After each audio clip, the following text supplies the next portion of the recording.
감사합니다. 오늘은 믿음의 조상 아브라함 16번째 시간으로 아브라함이 그랄에 거주하다, 이런 제목으로 말씀을 전하도록 하겠습니다. 지난 시간 아브라함이 소돔과 고모라의 심판을 듣고 그곳에 살고 있는 조카 롯을 위하여 하나님께 기도하는 말씀을 살펴보았습니다. 기도는요, 하나님을 믿고 섬기는 성도에게는 가장 큰 특권이자 그리고 영적 전쟁의 가장 강력한 무기입니다. 그래서 인생의 모든 상황이 막혀 있고 도저히 불가능해 보일 것 같은 상황 속에서도 성도는 하나님께 기도함으로 막힌 문을 열고 하나님의 은혜를 경험합니다. 여러분, 지난 한 주간 기도함으로 이렇게 사셨지요? 아브라함은 기도의 비밀을 안 사람입니다.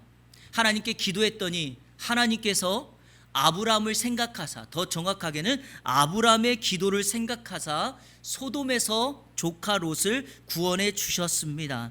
사랑하는 성도 여러분, 누군가를 위한 중보 기도는 그 대상에게 하나님의 은혜와 보호의 흔적을 새긴다. 기억나십니까? 그래서 제가 히브리어 자카르라는 말을 통해서 중보 기도가 무엇인가, 그것은 바로 하나님의 은혜와 보호의 흔적을 그 대상에게 새기는 거다. 그리고 하나님께서 그 대상을 바라보았을 때 그 흔적이 남겨있는 사람에게 위험을 당할 때 막아주시고 위기에서 건져주시는 하나님의 은혜를 경험케 하실 줄로 믿습니다. 오늘 본문에 보니까 헤브론에 살고 있던 아브라함이 가데스와 술 사이에 있는 그랄에 거주합니다. 요즘 말로 말하면 이사한 겁니다. 1절 한번 확인해 보겠습니다. 제가 1절 읽겠습니다. 아브라함이 거기서 네게부 땅으로 옮겨가 가데스와 술 사이 그랄에 거류하며. 제가 한번 질문해 볼까요? 성도 여러분, 전쟁, 기근, 재해, 또 인생의 어려움과 실패, 사업 실패를 만나서 내가 어쩔 수 없이 이사 가는 그런 경우가 아니라면 보편적으로, 일반적으로 사람들은 이사를 왜 하나요? 이전보다 더 나은 삶을 위해서 살아가지 않습니까? 우리식으로 말하면 잘 살기 위해서 좀 더 나은 삶을 바라보며 나아갑니다. 그래서 사람들이 이사할 때 꼭 찾는 장소가 무엇이죠? 이전보다 좀 더 좋은 환경, 시설, 문화, 요즘으로 말하면 좋은 인프라를 갖춘 곳을 찾아갑니다. 과거와는 다르게 요즘 이사의 조건으로 사용되는 단어들이 참 많습니다. 연령에 따라서 장소, 이사 가는 곳도 달라지죠. 역세권 들어보셨나요? 우리 여기 금천구 이곳은 역세권이 맞죠? 학세권, 여기 학세권입니까? 학교도 가깝고 이 건물, 저희가 처음에 있던 2차는 완전히 학원가죠. 숲세권, 숲이 가까이 있고 공원이 있는 곳. 어르신들에게는 병세권, 병원이 가까운 곳. 혹시 슬세권이란 말 들어보셨나요? 뭐죠? 슬리퍼 신고 마음대로 다닐 수 있는 것이 슬세권입니다. 그래서 요즘 젊은이들은 원룸에 살아도 이 슬리퍼를 신고 마음대로 활보할 수 있는 곳에 이사를 갑니다. 자, 그러면 궁금하죠? 아브라함은 어떤 조건을 따라 그랄에 이주하였을까요? 더욱이 헤브론에서 20년 가까이 살고 있던 그가 그랄로 이주했다면 반드시 거기에는 어떤 이유, 조건이 있지 않았겠습니까? 학자들마다 다양한 말을 합니다. 아브라함은 유목민이기 때문에 목초지, 즉 풀을 찾아 갔을 것이다 라고 말합니다. 또 어떤 사람은 창세기 23장을 근거로 헷 족속이 헤브론에 침입해서 아브라함이 헷 족속과 함께 살아가야 되니 우리의 가문에, 그 족속의 안전을 위하여 그곳으로, 그랄로 이사를 갔다라고 말합니다. 어떤 사람은 소돔과 고모라의 심판을 바라보면서 인생의 무상과 철원 아픔과 상처를 잊어버리기 위해 이사를 갔다라고 말을 합니다. 또 어떤 사람은 기근 때문에 이사 갔다라고 말도 합니다. 그런데 여러분, 여러 가지 조건을 따라 갔을지라도 아브라함도 우리도 어느 곳으로 이사를 갔을 때 중요한 것은 우리가 하나님의 사람, 성도라는 것을 잊으면 안 됩니다. 그러기에 하나님의 사람 성도는 어느 곳으로 가든지 이전보다 나은 삶과 함께 성도로서 거기에서 하나님의 뜻을 깨닫고 선한 영향력을 끼치며 살아가는 것, 다시 말하면 복음 전파의 사명을 사는 것이 저와 여러분이 새로운 이주, 새로운 거처를 가는 좋은 삶의 모습인 줄로 믿습니다. 그래서 저는요, 이사신방 가면 꼭 기도할 때마다 이렇게 기도합니다.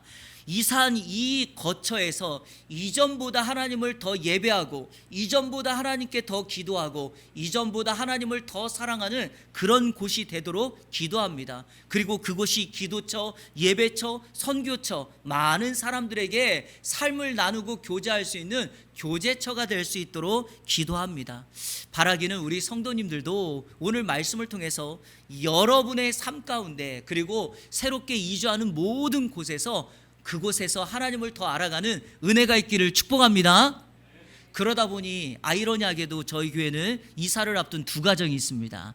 우리 이성기 집사님, 우리 박명렬 집사님 이사하는데 오늘 말씀이 참 은혜의 시간이 되기를 바랍니다. 그러면 그랄로 이주한 아브라함의 삶의 모습이 오늘 말씀 속에서 우리에게 어떤 은혜를 주는가, 말씀을 따라 세 가지를 함께 나누면서 하나님이 저와 여러분에게 주시는 은혜를 나누도록 하겠습니다. 자, 첫 번째로 아브라함이 아내 사라를 누이라고 속입니다. 새로운 거처에 가서 아브라함이 아내를 누이라고 속입니다. 오늘 성경 2절 말씀 다 같이 읽겠습니다. 시작. 그의 아내 사라를 자기 누이라 하였으므로 그랄 왕 아비멜렉이 사람을 보내어 사라를 데려갔더니, 제가 넘버링을 달아놨습니다. 이 넘버링은 두 사람의 관점입니다. 먼저 아브라함의 관점으로 한번 볼까요? 아내 사라를 자기 누이라고 속였다라는 것입니다. 과거 아브라함은 가나안 땅에 기근이 들었을 때 애굽으로 이주했던 적이 있었습니다. 거기에서 자신의 삶에 생명이 두려워서 어떻게 했죠? 아내를 누이라고 속였던 적이 있었습니다. 그러니까 이전의 전적, 잘못한 전적을 가지고 있었습니다. 여러분, 일반적으로 웬만한 정신을 가진 사람이라면 똑같은 죄를 범할 때 이전에 똑같은 일을 경험했다면 과거의 실수를 회복하기 위해서도요, 이전에 했던 일을 하기가, 반복적으로 하기가 어렵습니다. 더욱이 아브라함은 그곳에서, 애굽에서 하나님의 도우심으로 생명을 건졌고 심지어는 하나님의 큰 복까지도 누리며 살았습니다. 그런데 그랄로 거주하면서 똑같은 실수를 반복한다? 이거 완전 상습법 아닙니까? 그런데 여러분, 여기서 우리가 해야 될 것이 바로 이겁니다. 아브라함에게는 사실 지금이 좋은 기회였습니다. 과거의 실수, 과거의 상처를 마련하고 자신의 신앙과 자신의 신앙이 성숙됨을 보여줄 수 있는 절호의 기회가 바로 지금이었습니다. 예전에는 내가 어려서 신앙이 부족해서 그랬지만 지금은 하나님의 은혜를 경험했고 시간도 흘렀으니 나는 이제 주님 닮은 사람이야 라는 생각으로 그 실수를 만회해야 했습니다. 하지만 아브라함은 그렇게 하지 못했다라는 것입니다. 그랄에서 이런 실수를 범한다. 자, 두 번째, 아비멜렉의 관점에서 한번 볼까요? 이런 말이 있죠. 불길한 예감은 언제나 틀린 적이 없다. 아브라함이 아내를 누이 동생이라고 속이니까 이 아비멜렉, 그랄 왕이 어떻게 하는가? 그 사라를 데려갑니다. 여러분, 사라를 데려갔다는 건 그냥 데려간 것이 아닙니다. 고대 근동에서는 새로운 나라, 어떤 다른 나라에 있던 사람이 새로운 정착지에 오게 되면 그 지역에 있는 왕은 자신의 힘과 권력을 그들에게 보여주기 위해서 그 집에 있는 아내나 아니면 딸이나 여성들을 데려다가 후궁이나 첩으로 삼는 문화가 있습니다. 그러니까 이 아비멜렉이 여성 편력증이 있어서 그런 것이 아니라 고대 근동의 일반적인 왕들이 취하고 있는 형태를 취했다는 것입니다. 그런데 한 가지 제가 강조해 드리고 싶은 것이 있습니다. 혹시 여러분 지금 아브라함의 나이가 몇 세인지 아십니까? 100세가 다 됐어요. 그러면 사라는요? 90세가 다 됐습니다. 여러분, 100세 나이에 자기 살겠다고 아내를 누이라고 속이는 아브라함이나 자신의 권력과 힘을 사람들에게 증명하겠다고 90세의 노년의 여인을 데려다가 후궁으로 삼는 아비멜렉이나 얼마나 이 모습이 추합니까? 그런데 더 중요한 건 아브라함이죠. 믿음의 사람, 축복의 사람, 하나님의 사람 아브라함의 모습입니다. 성도로서 어떻게 이렇게 할 수 있는가? 성도는 어디를 가든지 그리스도의 향기를 바라고 선한 영향력을 나타낼 텐데, 100세가 된 아브라함이 자신의 생명 살려보겠다고 목숨 유지하겠다고 90세 여인 아내를 누이라고 속이는 그런 실수를 범합니다. 여러분, 아브라함이 만약에 한국 사람이었다면 어떻게 됐을까요? 소방맞기 일수죠. 왜냐하면 우리 한국 사회는 나이가 들고 시간이 지나면 여성들의 파워가 더 강력해지지 않습니까? 그래서 우리 한국 사회는 나이와 관련된 여러 유머들이 있어요.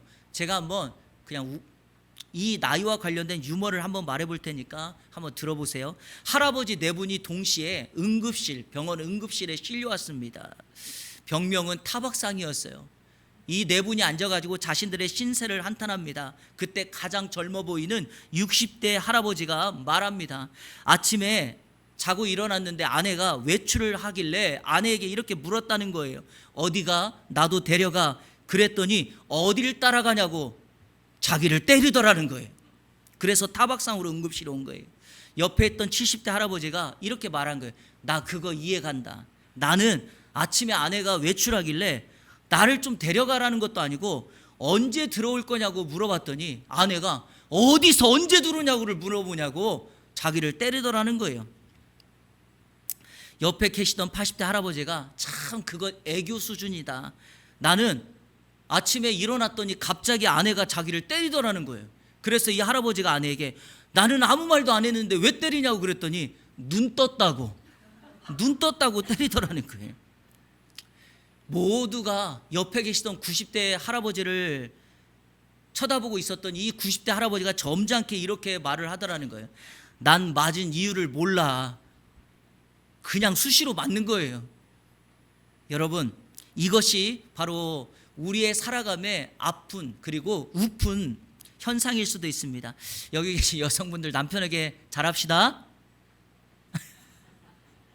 여기 계신 남성분들 지금부터 아내에게 잘합시다. 네. 두 번째 한번 살펴볼까요?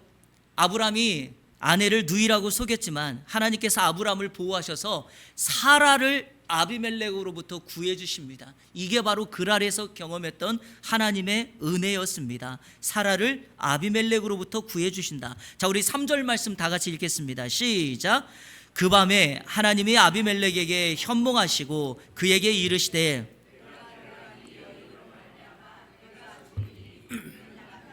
여자임이라. 아멘. 잠자다가 이런 꿈 꾸면은요 더 이상 잠을 청할 수가 없을 것입니다. 자, 4절 5절 이어서 한번 읽어볼까요? 시작. 아비멜렉이 그 여인을 가까이 하지 아니하였으므로 그가 대답하되 주여 주께서 의로운 백성도 멸하시나이까. 그가 나에게 이는 내 누이라고 하지 아니하였나이까. 그 여인도 그는 내 오라비라 하였사오니 나는 온전한 마음과 깨끗한 손으로 이렇게 하였나이다. 아비멜렉이 꿈을 꾸고 자신을 변호합니다. 먼저 이 사라를 내가 후궁으로 데려왔지만 나는 그 여인을 범하지 않았으니 나는 죄를 짓지 않았습니다 라고 변명합니다. 자, 두 번째는요 이렇게 말합니다. 아니, 아브라함이 그 여인이 자기 동생이라고 이야기를 했고 심지어는 이 여인도 그 남편을 오랍이라고 했으니 나는 몰랐습니다 라고 말하면서 나는 단지 온전한 마음과 깨끗한 손으로 했을 뿐이며 나에게는 죄가 없습니다 라고 말했다는 거예요. 여러분, 정말 아비멜렉에는 잘못이 없을까요? 그가 결과적으로 사라를 범하지 않았으니 죄를 짓지 않은 것은 맞습니다. 하지만 아비멜렉의 잘못은 동기에 있습니다. 자신이 왕이니까 우리나라에 들어오는 어떤 사람도 내 마음대로 할 수 있다. 무엇보다 하나님의 형상을 가지고 있는 사람들, 하나님의 사람들을 쉽게 생각하고 그들을 존귀하게 여기지 않는 이 아비멜렉은 바로 동기의 잘못, 동기의 죄를 범한 것입니다. 이걸 우리가 요즘 말로 말하면 갑질이 될 수 있어요. 여러분, 내가 그런 포지션에 있으니까, 그런 위치에 있으니까 내 밑에 있는 사람 함부로 해도 된다? 그거 정말 잘못된 겁니다. 성도는 내가 함께 일하는 동료가 나보다 나이가 많던 적던, 직급이 높던 낮던 그들을 존귀히 여기면서 그들을 사랑하고 섬겨줘야 될 대상으로 여겨야 할 것입니다. 자, 6절 말씀 제가 읽어보겠습니다. 하나님이 꿈에 또 그에게 이르시되 내가 온전한 마음으로 이렇게 한 줄을 나도 알았으므로 너를 막아 내게 범죄하지 아니하게 하였나니 여인에게 가까이 하지 못하게 함이 이 때문이니라. 하나님이 꿈으로 다시 아비멜렉에게 말합니다. 그래서 너가 잘못하지 않은 거 내가 알아. 그래서 내가 미리 막은 거야. 너로 범죄하지 않도록. 여기에서 우리가 살펴봐야 될 중요한 것이 있습니다. 여러분, 사라를 범하는 것은 곧 하나님께 죄를 짓는 것이다라는 것이죠. 이유가 뭘까요? 바로 사라의 사명 때문입니다. 사라는 아브람과 함께 열방의 어머니로서 모든 민족에게 축복의 통로가 되는 하나님의 복을 전달하는 하나님의 사람입니다. 그러니까 언약의 파트너로서 사라를 해하고 사라에게 무언가 잘못을 행한다면 결국에 언약의 파트너이신 하나님께 죄를 짓는 것과 같다. 마찬가지죠. 저와 여러분이 언약의 파트너로서 하나님의 선한 뜻을 사명을 이뤄간다면 하나님은 저와 여러분을 오늘 사라를 다루듯이 동일하게 우리를 지키시고 인도해 주실 줄로 믿습니다. 우리 7절 말씀 다 같이 한번 읽어볼까요? 시작. 이제 그 사람의 아내를 돌려보내라. 그는 선지자라. 그가 너를 위하여 기도하리니 내가 살려니와 내가 돌려보내지 아니하면 너와 내게 속한 자가 다 반드시 죽을 줄 알지니라. 아멘. 아브람의 잘못된 실수를 하나님은 다시금 회복시킵니다. 그것은 무엇인가? 그의 존재의 사명이 무엇인가를 다시 깨닫게 한다. 그게 무엇인가? 아브라함은 축복의 통로라는 것입니다. 오늘 성경은 그 말을 선지자라고 표현했고 이 선지자로서 세상을 위하여 사람들을 위하여 기도하는 존재이다라고 말했습니다. 사랑하는 여러분, 우리의 사명이 아브라함 같은 동일한 사명을 받았다면 우리는 이 세상을 축복하고 동일하게 어떻게 해야 됩니까? 기도하는 사람으로 서야 됩니다. 왜냐? 오늘 성경이 이렇게 말합니다. 아브라함이 기도해야지만 너가 살고 아니면 너가 죽을 것이다. 우리 이한교회는 이것이 더 특별하게 주어지지 않았습니까? 한번 현수막 보세요. 올 한 해 우리 교회 표가 뭡니까? 너로 말미암아. 창세기 12장 3절 바로 아브라함의 축복의 통로, 복의 근원의 사명이 올 한 해 우리 교회가 달려나가는 것이며, 그래서 제가 지금 믿음의 조상 아브라함의 이렇게 시리즈 강해 설교를 하고 있지 않습니까? 그러니까 우리의 사명이 무엇인가? 선지자로서, 복의 통로로서 세상을 축복하고 가정을 축복하고 이웃을 축복하면 우리의 기도로 말미암아 그 공동체가 복을 받고 살아나게 될 줄로 믿습니다. 그리고 우리의 기도 속에 누군가의 이름이 불려졌을 때 그 불려진 이름이 다시금 소생케 되어지고 사단의 결박을 풀어 자유케 되어지는 하나님의 은혜가 임하게 될 것입니다. 이번 한 주 선지자로 축복의 통로로 살아가는 우리 이 안에 모든 성도들 되시기를 주님의 이름으로 축원합니다. 만약 이런 사명을 받았는데 이런 사명을 감당하지 못하면 어떻게 될까요? 오늘 성경 9절 10절에서 그 반대 모습을 우리에게 이렇게 소개합니다. 아비멜렉이 아브람을 불러서 그에게 이르되 내가 어찌하여 우리에게 이렇게 하느냐? 내가 무슨 죄를 내게 범하였기에 내가 나와 내 나라가 큰 죄에 빠질 뻔하게 하였느냐? 내가 합당하지 아니한 일을 내게 행하였도다 하고, 아비멜렉이 또 아브람에게 이르되 내가 무슨 뜻으로 이렇게 하였느냐 말합니다. 여러분, 아비멜렉은요 하나님을 모르는 불신자, 바로 세상을 상징합니다. 그런 그가 하나님의 사람인 아브람을 지금 뭐하고 있죠? 책망하고 있다는 것이요. 바로 이겁니다. 성도 여러분, 우리가 이 세상에서 선지자로서 복의 통로로서의 사명을 감당하지 못하면 세상은 교회를, 세상은 성도를 뭐한다? 책망하고 비난할 것입니다. 과거 30년 전까지만 해도요 교회가 우리나라, 우리 한국 사회를 책임졌습니다. 교회가 모든 것을 앞장섰고요, 교회가 모든 것을 그들에게 전달해 줬습니다. 하지만 지금은 반대가 되었습니다. 세상이, 사회가 교회를 걱정합니다. 이렇게 말합니다. 야, 너희들 교회 빛과 소금의 역할을 감당하라고 성경에 그렇게 되어 있지 않느냐? 그런데 너희들은 왜 빛의 역할을 하지 못하여 세상이 어둡고 소금의 역할을 하지 못하여 왜 이 세상이 이렇게 맛없는 세상이 되었느냐라고 우리를 비난하고 조롱합니다. 사랑하는 여러분, 우리가 이 사명을 감당하지 못하면 우리는 세상에 비난을 받고 조롱을 받게 된다.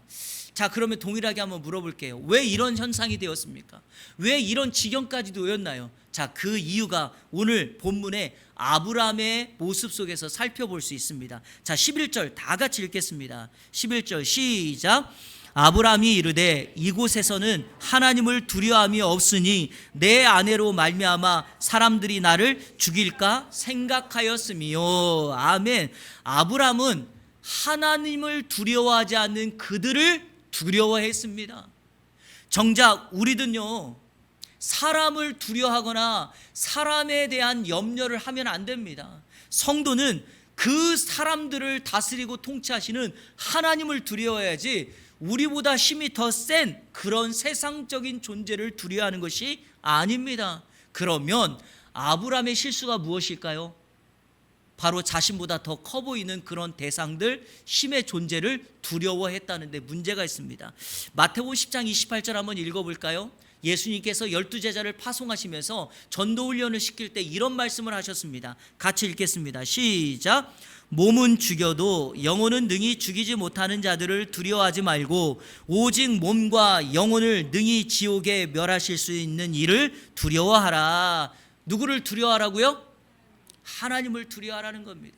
결국에 사람의 영혼은 하나님만 다스리고 하나님께만 있으니 영혼을, 우리의 몸은 해할 수 있겠지만 영혼은 해할 수 없는 그런 대상들을 두려워하지 말고 우리의 영혼을 책임지시고 다스리시고 통치하시는 하나님을 두려워하는 것이 성도의 바른 삶인 줄로 믿습니다. 성도 여러분, 이 사명 때문에 저와 여러분 오늘도 호흡하고 살고 있는 것 아니겠습니까?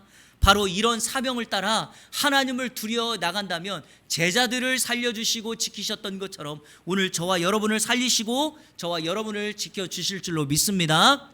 우리 한국은요, OECD 가입국 중에서 자살률이 현재 1위예요. 왜 이런 현상이 벌어지는가? 하나님을 두려워하지 않으면 자신의 생명을 자기 것이라고 생각하고 자신 마음대로 하려고 하는 현상들을 보이게 됩니다. 이런 이야기가 하나 있어요. 미국의 한 도시에 거대하고 멋진 절벽이 있었어요. 그것이 사람들에게 관광지가 되어서 사람들이 찾아오기 시작했어요. 그런데 시간이 지나다 보니까 문제가 하나 발생했는데 바로 그 절벽 낭떠러지에서 사람들이 인생을 포기하고 자살하기 시작하는 거예요. 그러더니 시간이 지나면서 그 도시가 영예로운 절경의 도시가 불명예의 도시로 바뀌고 말았습니다. 문제를 해결하기 위하여 그 시에서 여러 가지 방법을 취합니다. 철조망도 만들어보고 많은 해결책을 내놓았지만 거기 와서 자살하는 사람들의 숫자가 줄어들지 않았습니다. 그런데요, 시청에서 일하는 한 젊은 크리스찬 청년이 제안한 것으로 인하여서 그곳에 자살률이 크게 줄어들기 시작했습니다. 이 청년이 제안한 게 뭐냐? 이런 제안을 한 거예요. 그 낭떠러지 앞에다가 표지판을 하나 만들자라는 거예요. 표지판. 그리고 그 표지판에다가 이렇게 썼자는 거예요. 뭐라고 썼는가? 이곳에서 자살하는 사람은 엄벌에 처함. 놀라운 사실이 이렇게 써놨는데 자살률이 줄었다는 거예요. 왜 그런지 아십니까? 사람들은요, 자살하기 전까지 자신의 지금 행동이 죄라는 걸 인식을 못해요. 두려움에 대한 것을 인식하게 해주니까 여기서 죽으면 엄벌에 처한다 그랬더니 나 여기서 죽으면 자살하면 벌 받을지 몰라 그러고 돌아갔다라는 거예요. 여러분, 이것이 아주 단순하지만 우리에게 의미하는 바가 무엇인가? 우리의 지금 행위가 죄라는 것을 알면 하나님을 두려워하기 시작합니다. 그때부터는 그 하나님이 우리 인생을 지배하고 다스린다는 것을 알아서 잘못된 일 그리고 잘못된 죄악의 것을 결정하지 않게 된다. 이번 한 주간 사랑하는 우리 예안의 성도 여러분, 하나님을 두려워하는 여러분들 되시기를 축복합니다. 마지막 세 번째, 아브라함이 아비멜렉을 위해서 기도해요. 자, 첫 번째, 그랄에 가서 아브라함의 삶의 첫 번째가 뭐였습니까? 아내를 누이라고 속여요. 죄를 저질러. 두 번째, 하나님이 사라를 아비멜렉으로부터 구원해줘요. 마지막 세 번째, 아브라함이 아비멜렉을 위해서 기도해줘요. 이게 뭡니까? 결국에 자신의 원래 사명으로 돌아왔다라는 것이죠. 자, 우리 17절 18절 다 같이 읽겠습니다. 시작. 아브라함이 하나님께 기도하며 하나님이 아비멜렉과 그의 아내와 여종을 치료하사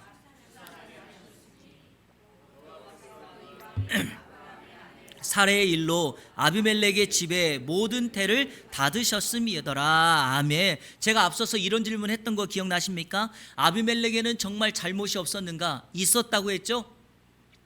그는 자기의 힘과 권력을 이용해서 하나님의 형상을 가진 사람들을 함부로 달았다, 존귀하게 여기지 않았다. 그것이 하나님 앞에 죄가 되었던 것입니다. 이 죄로 말미암아 하나님은 아비멜렉의 집안의 태문을 닫아버렸습니다. 그런데요, 놀라운 것이 하나님께서 이 아비멜렉으로부터 아브라함의 가정을 지키시고 난 다음에 아브라함은 다시금 자신의 사명의 자리로 돌아옵니다. 선지자로서 이 아비멜렉의 가정을 위하여 기도했더니 오늘 성경이 뭐라고 말합니까? 닫혔던 아비멜렉 가정과 가문의 태문이 어떻게 됐다? 열려지게 되었다. 성도 여러분, 동서고금을 막론하고 집안의 대가 끊긴다는 것, 아이가 없다는 것은 참 불명예입니다. 그리고 성경 당시에는 이것이 하나님의 징계였죠. 물론 요즘의 시대는 좀 다릅니다. 왜냐하면 지금은 아이를 잘 안 낳는 시대니까요. 하지만 중요한 것은 이 아브라함이 하나님 앞에 선지자의 역할로 축복의 통로로 기도했더니 막혔던 문이 열려지는 은혜, 축복을 경험하게 되었다. 마치 소돔과 고모라에서 조카 롯을 구원해 주셨던 것처럼 아브라함의 기도로 태문이 열려지는 응답을 경험하게 되었다. 할렐루야. 그렇다면 마지막 설교를 마무리하면서 여러분에게 이렇게 말씀드리고 싶습니다. 기도로 태문을 열었다면 우리 인생의 삶에는 여러 가지 크고 작은 영적으로 우리의 삶에 육적으로 닫힌 것들이 있지 않습니까? 예컨대 건강의 문이 닫혀져 있습니다. 열리지 않는 물질의 문이 있습니다. 지금 우리가 한 단계 더 나아가서 직장을 가고 사업을 해야 될 진로의 문이 있는데 닫혀져 있습니다. 인간관계 속에서, 사람과의 관계 속에서 풀리지 않는 관계의 문이 닫혀져 있습니다. 어떻게 여시겠습니까? 방법은 하나입니다. 저와 여러분이 오늘 축복의 사람, 기도의 사람이 되어서 하나님 앞에 기도한다면 막혔던 문이 열려지고 이 기도로 말미암아 우리에게 응답하시고 우리에게 복 주시고 우리가 기도하고 생각하는 것 이상으로 넘치도록 채우시는 하나님의 은혜와 응답이 오늘 저와 여러분의 삶 가운데 임하게 될 줄로 믿습니다. 오늘 그리고 이번 한 주간 이렇게 축복의 통로가 되어서 하나님 앞에 기도하는 우리 이 안에 모든 복의 사람 되시기를 주님의 이름으로 축원합니다. 우리 시간에 같이 찬양하도록 하겠습니다. 결단의 찬양 드립니다. 나의 기도하는 것보다 더욱 응답하시는 하나님, 나의 생각하는 것보다 더욱 이루시는 하나님, 기도는 내가 하지만 응답은 하늘의 문이 열려져서 우리에게 부어집니다. 그러다 보니 내가 기도하고 내가 생각하고 내가 간구하는 것 이상으로 우리 하나님은 역사해 주십니다. 바로 그 응답을 경험하여 이 세상에서 축복의 통로로 살아가는 모두가 되기를 축원합니다. 같이 찬양합니다. 나의 기도하는 것보다 나의 기도하는 것보다 더욱 응답하실 하나님, 나의 생각하는 것보다 더욱 이루시는 하나님, 우리가 은혜 역사하신 능력대로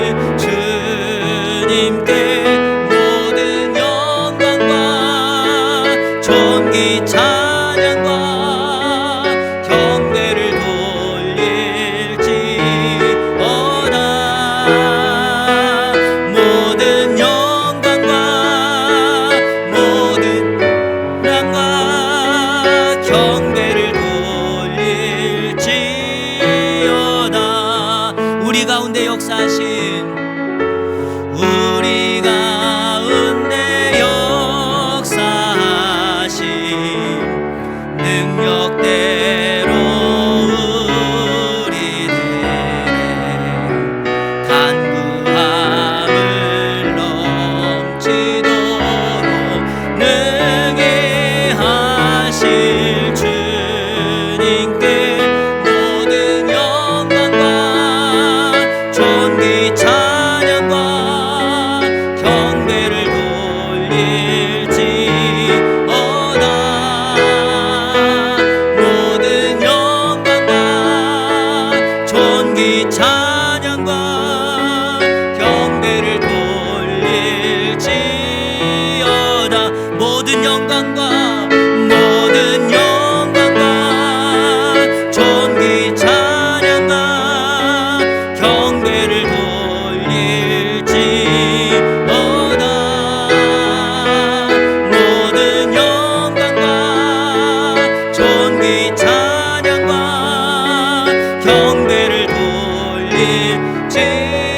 드릴지어다. 주님만이 내 모든 것 되시니 주님만이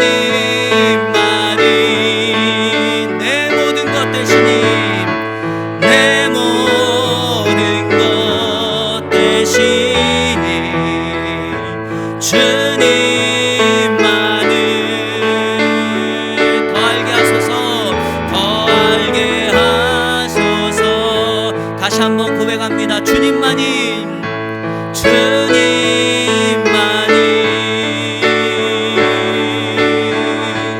내 모든 것 되시니 주님만을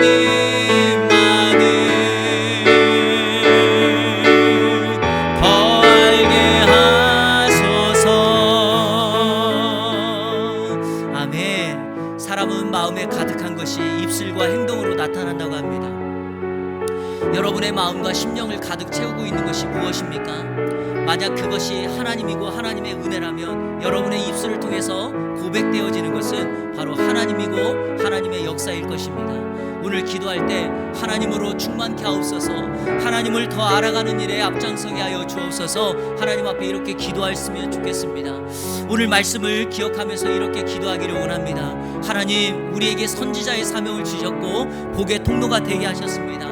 나를 통하여 우리에 속해 있는 공동체, 가정과 일터와 사업장과 교회를 축복할 수 있는, 그리고 섬길 수 있는 그런 대상이 되게 하여 주옵소서. 우리의 기도 제목에 있는 그 대상에게 하나님의 은혜가 임하여서 그들이 살아나고 회복되어지고, 특별히 우리가 중보기도 하고 있는 육신의 연약함을 안고 있는 그 성도들에게 하나님의 닫혀진 문이 열려지는 역사가 있게 해달라고 우리 시간에 다 같이 합심하여 기도하며 나가도록 하겠습니다. 기도합니다. 하나님 감사합니다. 오늘 말씀을 통하여 우리에게 닫힌 문을 열 수 있는 축복의 통로의 기도자가 되기를 원하는 마음으로 이 시간에 나아갑니다. 하나님, 아브라함을 선지자라고 말하며 그가 기도했더니 아비멜렉의 가정에 닫힌 문이 열려지고 대문이 열려졌던 것처럼 하나님, 오늘 우리에게 주신 이 사명으로 말미암아 하나님 앞에 닫힌 문을 열기 위하여 기도합니다. 우리의 기도로 말미암아 하나님 회복의 역사, 치유의 역사가 일어나게 하여 주옵소서. 우리의 삶의 공동체를 축복하여 주옵소서. 하나님의 은혜가 부어지게 하여 주옵소서. 성령의 충만함으로 나아갈 수 있도록 인도하여 주옵소서. 내가 속해 있는 그곳이 나로 말미암아 살 수 있음을 고백하게 하여 주시고, 하늘의 은혜를 경험하는 우리 모든 지역과 공동체가 될 수 있도록 인도하여 주옵소서. 특별히 하나님, 육신의 연약함을 안고 있는 이들을 위하여 기도합니다.